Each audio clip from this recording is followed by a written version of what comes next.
నమస్కారం. ఘంటారావానికి స్వాగతం. ముందుగా ప్రధానాంశాలు. హైడ్రాను మరింత బలోపేతం చేసే దిశగా సర్కారు కసరత్తు. 3 జోన్లుగా విభజన. ఎస్పీ స్థాయి అధికారికి జోన్ బాధ్యతలు. ఏఐసిటీలో ప్రపంచ వాణిజ్య కేంద్ర కార్యాలయం ఏర్పాటు. దిగ్గజ కంపెనీల రాకకు మార్గం సుగమమైందన్న ప్రభుత్వం.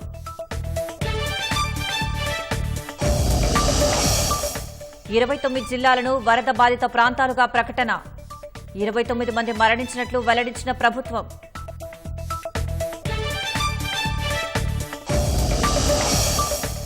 ఉత్తరప్రదేశ్లోని హత్రస్లో వ్యాన్ను ఢీకొన్న బస్సు. 4 చిన్నారులు సహా 15 మంది మృతి.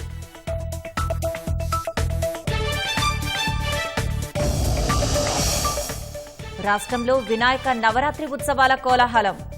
ఖైరతాబాద్ బడా గణేష్ వద్ద తొలి పూజ చేయనున్న సీఎం.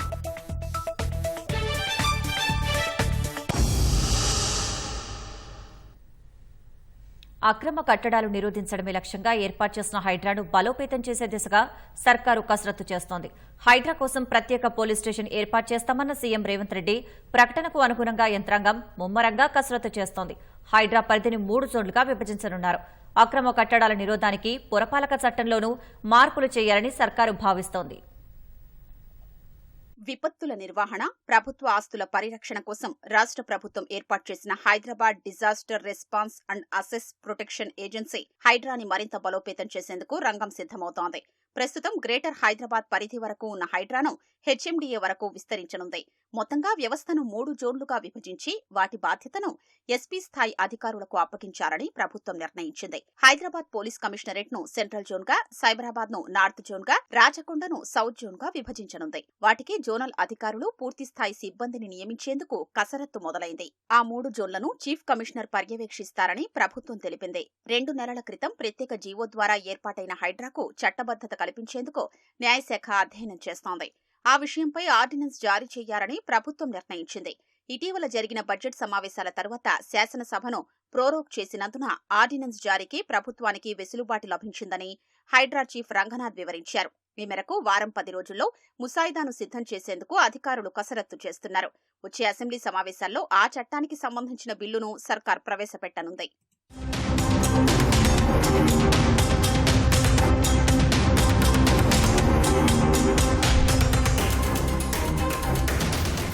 హైడ్రా కోసం రాష్ట్ర ప్రభుత్వం ప్రత్యేక పోలీస్ వ్యవస్థను తీసుకురానుంది.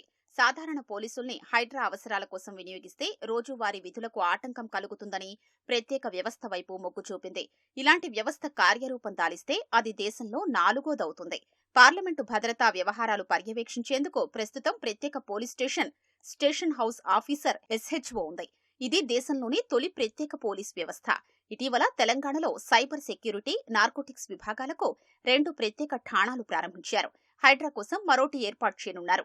ఏసీపీ స్థాయి అధికారి ఆ ఠాణాను పర్యవేక్షిస్తారు. సాధారణ పోలీసులతో సంబంధం లేకుండానే ఎస్హెచ్ఓ వ్యవస్థే కేసుల్ని సొంతంగా దర్యాప్తు చేస్తుంది.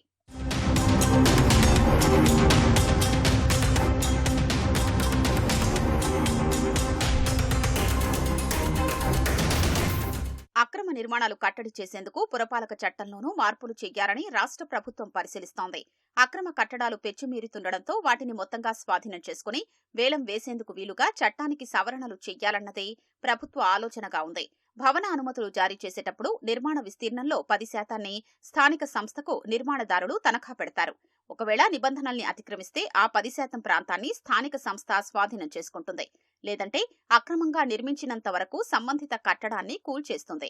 ఇకపై అనుమతికి మించి అక్రమంగా నిర్మించిన ప్రాంతం మొత్తాన్ని స్వాధీనం చేసుకుని బహిరంగ వేలం వేయడానికి స్థానిక సంస్థలకు అధికారం లభించేలా చట్టంలో సవరణ తెచ్చేందుకు ప్రభుత్వం కసరత్తు చేస్తున్నట్లు సమాచారం. రాష్ట్ర ప్రభుత్వం ప్రతిష్టాత్మకంగా ప్రారంభించిన ఏఐసిటీకి అంతర్జాతీయ కంపెనీలు తరలివస్తున్నాయి. ఏఐసిటీలో 10 లక్షల చదరపు అడుగుల విస్తీర్ణంలో విశాలమైన కార్యాలయం నిర్మించేందుకు ప్రపంచ వాణిజ్య కేంద్రం ముందుకొచ్చింది. ఈ మేరకు రాష్ట్ర ప్రభుత్వంతో ఒప్పందం చేసుకుంది. ఏఐ కంపెనీల రాకకి మార్గం సుగమమైందన్న మంత్రి శ్రీధర్ బాబు రాష్ట్రాన్ని $1 ట్రిలియన్ ఆర్థిక వ్యవస్థగా తీర్చిదిద్దాలన్న లక్ష్యం దిశగా అడుగులు పడుతున్నాయని వివరించారు. రాష్ట్ర ప్రభుత్వం ప్రతిష్టాత్మకంగా ప్రారంభించిన ఏఐసిటీలోకి అంతర్జాతీయ దిగ్గజ సంస్థ తొలి అడుగు వేసింది. ఏకంగా 10 లక్షల చదరపు అడుగుల విస్తీర్ణంలో విశాల కార్యాలయం నిర్మిస్తామని ప్రపంచ వాణిజ్య కేంద్రం అసోసియేషన్ WTCA ముందుకొచ్చింది. ఈ మేరకు HICCలో నిర్వహించిన అంతర్జాతీయ AI సదస్సులో రాష్ట్ర ప్రభుత్వంతో WTC ఒప్పందం కుదుర్చుకుంది. ఐటీ పరిశ్రమల శాఖ మంత్రి శ్రీధర్ బాబు సమక్షంలో ఒప్పంద పత్రాలు మార్చుకున్నారు. ఫ్యూచర్ సిటీలో WTCA ఆధ్వర్యంలో మిలియన్ స్క్వేర్ ఫీట్లతో బహుళాంతస్తుల భవనాలు నిర్మించేలా అవగాహన ఒప్పందం కుదిరింది. ప్రపంచ AI మార్కెట్ ను తెలంగాణ వైపు మళ్లించడంలో తొలి అడుగు పడిందని ఐటీ శాఖ మంత్రి శ్రీధర్ బాబు పేర్కొన్నారు. AI సిటీలో WTCA కార్యాలయం ఏర్పాటు చేయడం శుభ పరిణామమన్న ఆయన ఇక్కడ తమ కార్యకలాపాలను ప్రారంభించేందుకు వందల కంపెనీలు ముందుకొస్తాయని వివరించారు. తద్వారా వేల సంఖ్యలో ఉద్యోగులను నియమించుకుంటాయని తెలిపారు. WTCA రాకతో తెలంగాణలో అదనంగా సుమారు $5 బిలియన్ ఆర్థిక వృద్ధి జరుగుతుందని ప్రభుత్వం భావిస్తోంది. ఇప్పటికే ఇన్ఫ్రాస్ట్రక్చర్ సొల్యూషన్ LLP తదితర డేటా కంపెనీలున్న దిగ్గజ సంస్థలు ఒప్పందాలు చేసుకున్నాయన్న శ్రీధర్ బాబు త్వరలో ఆ సంస్థలు కార్యకలాపాలు ప్రారంభిస్తాయని తెలిపారు.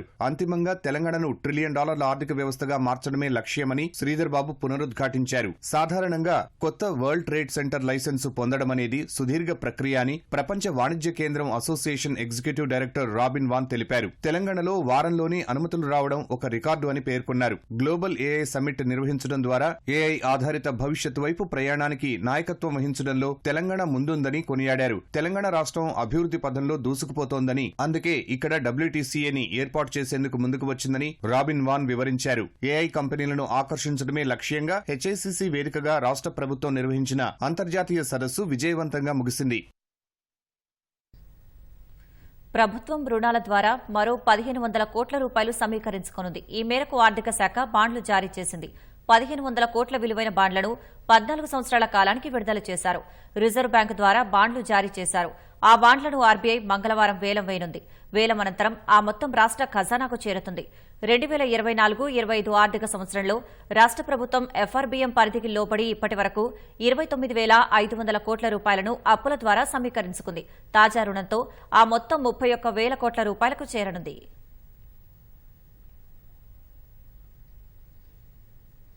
చాకలి ఐలమ్మ జయంతి వర్ధంతి నిర్వహణకు ప్రభుత్వం 15 లక్షలు కేటాయించింది. ఈ నెల 10న వర్ధంతికి 3 లక్షలు, 26న జయంతి ఉత్సవాలకు 12 లక్షలు కేటాయించింది. జయంతి ఉత్సవాల నిర్వహణకు షాద్నగర్ ఎమ్మెల్యే వీర్లపల్లి శంకర్ అధ్యక్షతన 40 మందితో రాష్ట్ర ప్రభుత్వం కమిటీని ఏర్పాటు చేసింది.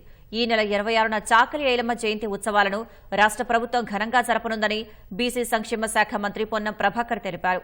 చాకలి ఐలమ్మ జయంతి ఉత్సవాలపై సమీక్షించిన మంత్రి పొన్నం ప్రభాకర్ పాలకుర్తిలో స్మారక భవన నిర్మాణం కోసం అనువైన స్థలాలు చూడాలని పాలకుర్తి ఎమ్మెల్యే యశస్విని రెడ్డికి మంత్రి సూచించారు. రోడ్డు పనుల కోసం తొలగించిన చాకలి ఐలమ్మ విగ్రహం గద్దె నిర్మాణం, పునర్నిర్మాణం పూర్తి చేయాలని అధికారులను ఆదేశించారు.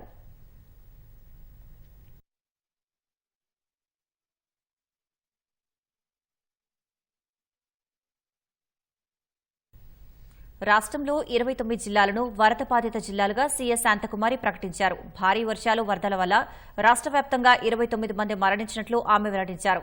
ఆగస్టు 31 నుంచి ఈ నెల 3 వరకు కురిసిన భారీ వర్షాల వల్ల నమోదైన వర్షపాతం ఆధారంగా హైదరాబాద్, రంగారెడ్డి, మేడ్చల్, మల్కాజిగిరి, సిరిసిల్ల మినహా అన్ని జిల్లాలను వర్ష ప్రభావిత జిల్లాలుగా ప్రకటించినట్టు వివరించారు. ఇప్పటికే 4 జిల్లాలను వరద ప్రభావిత జిల్లాలుగా ప్రకటించి సహాయ, పునరావాస చర్యల కోసం నిధులను కలెక్టర్లకు విడుదల చేసినట్లు సీఎస్ తెలిపారు. మిగతా 25 జిల్లాలకు 3 కోట్ల రూపాయల చొప్పున విడుదల చేస్తున్నట్టు వెల్లడించారు.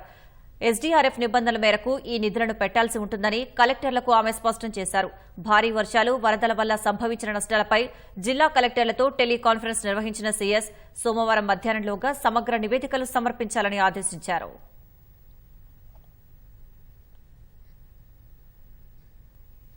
రాష్ట్రంలో గణేష్ నవరాత్రి ఉత్సవాల కోలాహలం మొదలైంది. 9 రోజుల పాటు విశేష పూజలందుకునే లంబోదరుడు మండపాల్లో కొలువుతీరాడు. పర్యావరణ పరిరక్షణే ధ్యేయంగా కొందరు మట్టి ప్రతిమలను ప్రతిష్ఠించారు. మట్టి వినాయకుడిని ప్రోత్సహిస్తూ పర్యావరణ పరిరక్షణకు పాటుపడుతున్నారు. గతంతో పోలిస్తే ఈసారి మట్టి గణపయ్యకు డిమాండ్ బాగానే పెరిగింది. వ్యాప్తంగా ఊరువాడ వినాయక చవితి సందడి నెలకొంది. బొజ్జ గణపయ్య ప్రతిష్టాపనకి పెద్ద సంఖ్యలో మండపాలు కొలువుదీరాయి. పర్యావరణం పరిరక్షించుకోవాల్సిన బాధ్యత ప్రతి ఒక్కరిపై ఉందని భాజపా రాజ్యసభ సభ్యుడు లక్ష్మణ్ సూచించారు. వినాయక చవితి పురస్కరించుకుని హైదరాబాద్ అశోక్ నగర్ లో మట్టి గణపతులు పంపిణీ చేశారు. మట్టి వినాయకులను పూజించడం వల్ల సుప్రీంకోర్టు తీర్పు, చట్టాన్ని గౌరవించడంతో పాటు పర్యావరణాన్ని రక్షిస్తున్నామని మంత్రి పొన్నం ప్రభాకర్ అన్నారు. లకడీ కపుల్లోని కాలుష్య నియంత్రణ మండలి, వెనుకబడిన తరగతుల సంక్షేమ శాఖ ఆధ్వర్యంలో మట్టి ప్రతిమలను పంపిణీ చేశారు. వాస్తవంగా ఒక పని చేస్తే ఒక లాభం వస్తేనే ఆ పనిని చేయడానికి మనందరం కూడా కూరుకుంటాం. కానీ ఈ యొక్క మట్టి వినాయకులను వాడడం ద్వారా ఒకటేమో చట్టాన్ని గౌరవించి సుప్రీంకోర్టు ఇచ్చినటువంటి మార్గదర్శకత్వాలను మనం అమలు చేసిన వాళ్ళేదో, అంటే దేశంలో న్యాయం పట్ల మనకు గౌరవం ఉంది. సుప్రీంకోర్టు ఆదేశానుగుణంగా మనం పర్యావరణాన్ని రక్షిస్తా ఉన్నాం అనేటువంటి మాట. సుప్రీంకోర్టు ఆదేశాన్ని అమలు చేయడం ద్వారా పర్యావరణాన్ని రక్షిస్తా ఉన్నాం, కాలుష్య రహితంగా ఉంచడానికి మన యొక్క బాధ్యత నిర్వహిస్తాం. అంటే ఒక మట్టి వినాయకుడు వాడడం ద్వారా 3 పనులు అవుతారు. కోర్టును గౌరవిస్తా ఉన్నాం, పర్యావరణాన్ని రక్షించుకుంటా ఉన్నాం, అదేవిధంగా ఒక కాలుష్యమైనటువంటి వాతావరణం మన జీవితాలలో ప్రభావం చూపేటటువంటిది రాకుండా ఉండడానికి ఈ విధంగా మన యొక్క ప్రయత్నం మనందరూ భాగస్వామ్యం అవుతాం.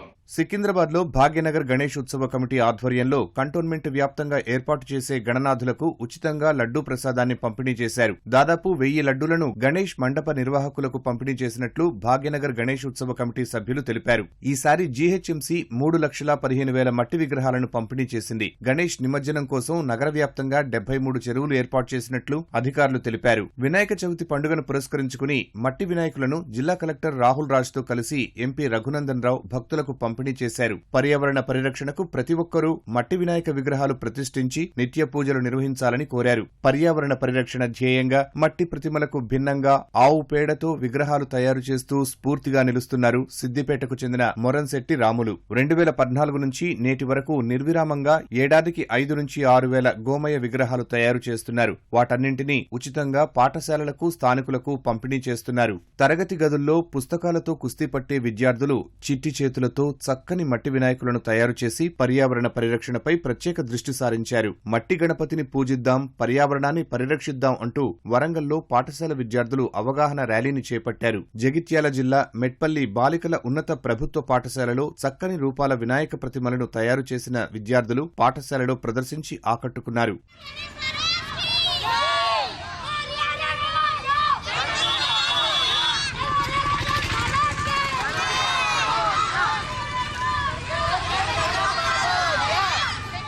పర్యావరణాన్ని కాపాడాలనే ముఖ్య ఉద్దేశంతో అందరూ మట్టి గణపతి విగ్రహాలనే వాడాలని విద్యార్థులకు మట్టి గణపతులు తయారు చేయడం నేర్పిస్తున్నారు భద్రాచలానికి చెందిన ఓ సాఫ్ట్వేర్ ఉద్యోగి. హన్మకొండ జిల్లా భీమదేవరపల్లి మండలం ముల్కనూరులో ఓ వ్యక్తి గత కొన్నేళ్లుగా మట్టి వినాయక విగ్రహాలను తయారు చేస్తూ తక్కువ ధరలకే విక్రయిస్తున్నారు. వరంగల్లోనూ బంకమట్టి, రాగిమట్టి, గడ్డి, వెదురు బొంగులతో తయారు చేసిన గణనాథులు అందర్నీ ఆకట్టుకుంటున్నాయి. నల్గొండ వ్యాప్తంగా మట్టి గణేష్లు దర్శనమిస్తున్నాయి. హైదరాబాద్లో గణేష్ ఉత్సవాలు వైభవంగా నిర్వహించాలని ముఖ్యమంత్రి రేవంత్ రెడ్డి అన్నారు. రాష్ట్ర ప్రజలకు వినాయక చవితి శుభాకాంక్షలు తెలిపిన సీఎం గణేష్ మండపాల్లో భక్తి శ్రద్దలతో పూజలు నిర్వహించాలని తెలిపారు. భక్తుల రద్దీ ఎక్కువగా ఉండే మండపాల వద్ద పోలీసులు జాగ్రత్తలు తీసుకోవాలని, నవరాత్రుల సందర్భంగా ట్రాఫిక్ ఇబ్బందులు లేకుండా చూడాలని అధికారులకు ఆదేశించారు. రాష్ట్ర ప్రజలకు కేంద్ర మంత్రి కిషన్ రెడ్డి, బండి సంజయ్ వినాయక చవితి శుభాకాంక్షలు తెలిపారు. వినాయకుడి ఆశీర్వాదంతో రాష్ట్ర ప్రజలకున్న విఘ్నాలన్నీ తొలగిపోవాలన్న మంత్రులు విగ్రహాల వద్ద కనీస జాగ్రత్తలు పాటించాలని సూచించారు.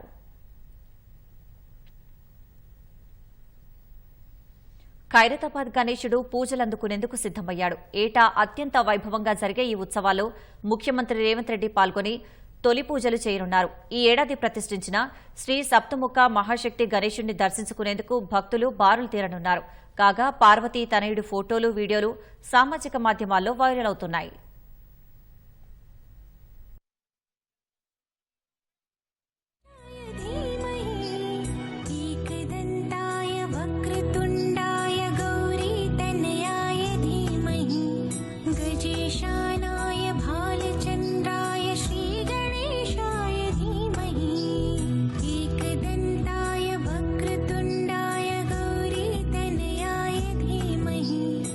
गजेशानाय भालचन्द्राय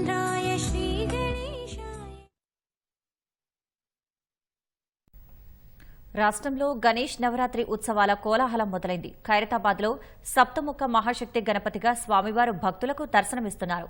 దీనికి సంబంధించిన మరింత సమాచారం మా ప్రతినిధి అనుష ప్రత్యక్ష ప్రసారం ద్వారా అందిస్తారు.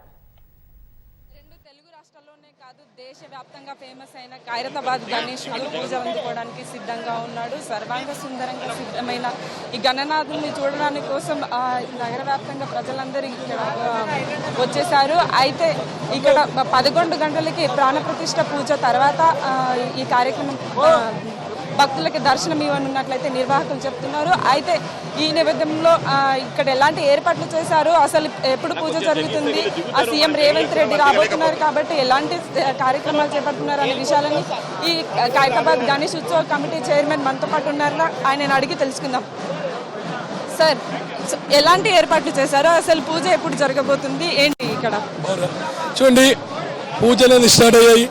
అయితే మరి వచ్చే భక్తుడు ఇప్పుడు పద్మశాలి సంఘం వాళ్ళు వచ్చి పూజ చేసేందుకు కొంచెం హడావిడి ఉన్నది.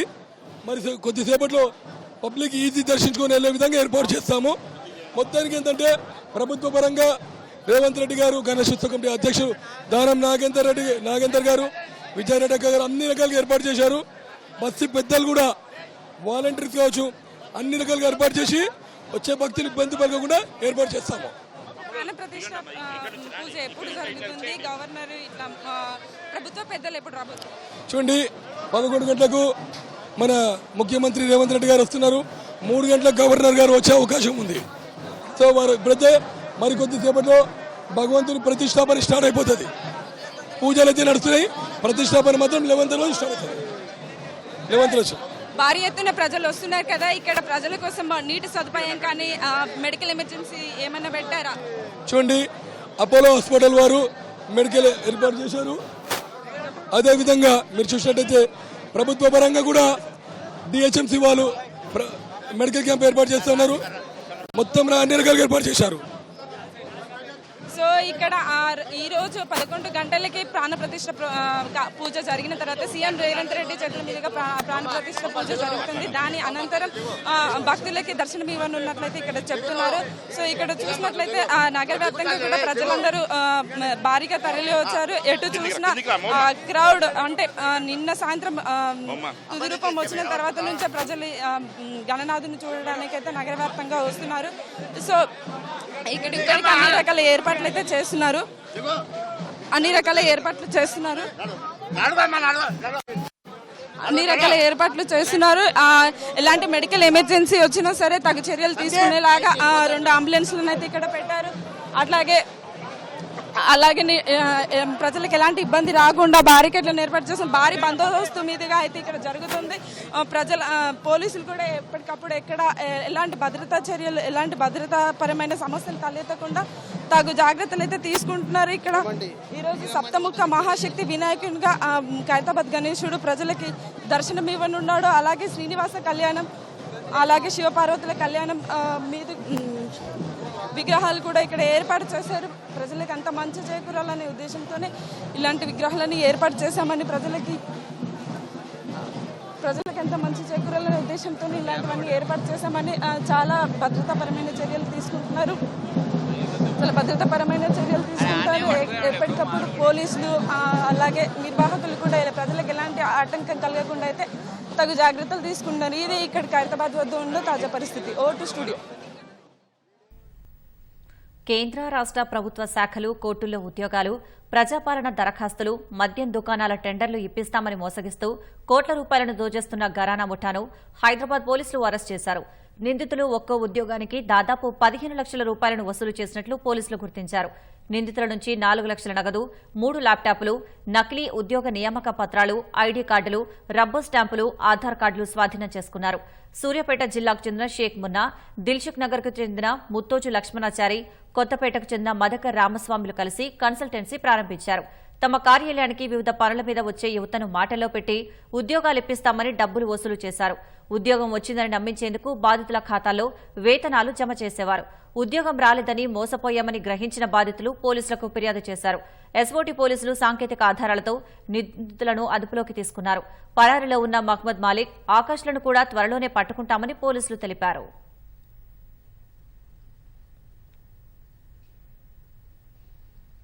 ఇంట్లో పెత్తనం కోసం కేరళలో జాలీ జోసెఫ్ అనే ఓ మహిళ భర్తతో సహా 6 కుటుంబ సభ్యులను కూరలో సైనైడ్ వేసి చంపేసింది. ఈ ఘటన అప్పట్లో పెను సంచలనంగా మారింది. అలాంటి ఘటనే గుంటూరు జిల్లాలోనూ వెలుగుచూడటం కలకలం రేపుతోంది. కాకపోతే ఇక్కడ 2 మహిళలు కలిసి డబ్బు కోసం చుట్టుపక్కల వారిని బలి తీసుకున్నారు. అక్కడ జాలీ జోసెఫ్ సైనైడ్ ని కూరలో కలిపిస్తే ఈ కిలేడీలు పానీయాల్లో కలిపి ఇచ్చారు.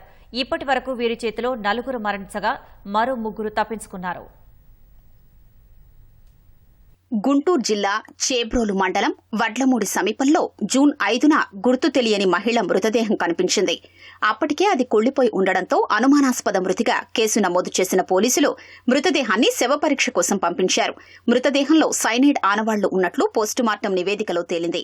దీంతో హత్య జరిగిందని నిర్ధారణకొచ్చిన పోలీసులు 2 బృందాలుగా విడిపోయి దర్యాప్తు చేపట్టారు.